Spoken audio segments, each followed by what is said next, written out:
Going to work dito sa Barangay Kaparong, Bata at Bulacan.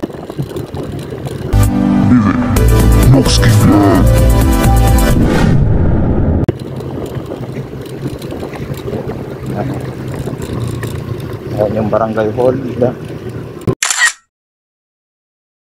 Kaparong Bata.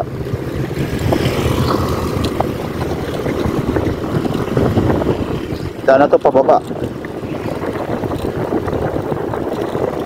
Bakit? Pagpauwi ka naman, paakyat.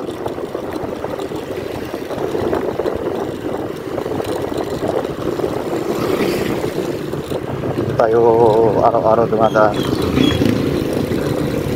Galing tayo ng gate 1.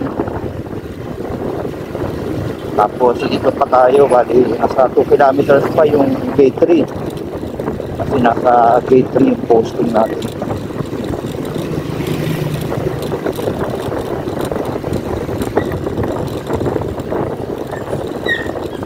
So nasa 5:30 ng hapon. Pasok na tayo.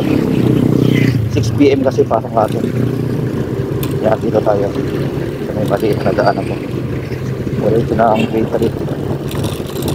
Yung kabila, pag diniretso mo yun, diretso naman ang Kaparong, Matanda naman. Tapos diretso na ng Bustos, Bulacan.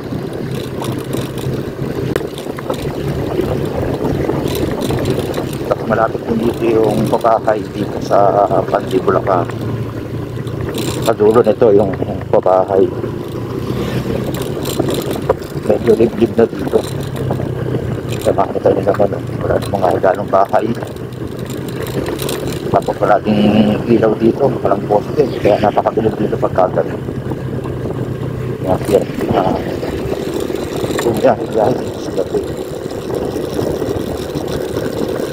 Dito na lang punta rito ka.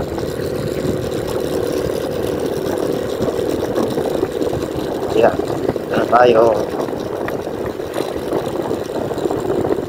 Antena yung ating posting dito na sa may pagliko. Ayan, yung gate 3. Dito na tayo. So ayan, dito na lang ang God bless.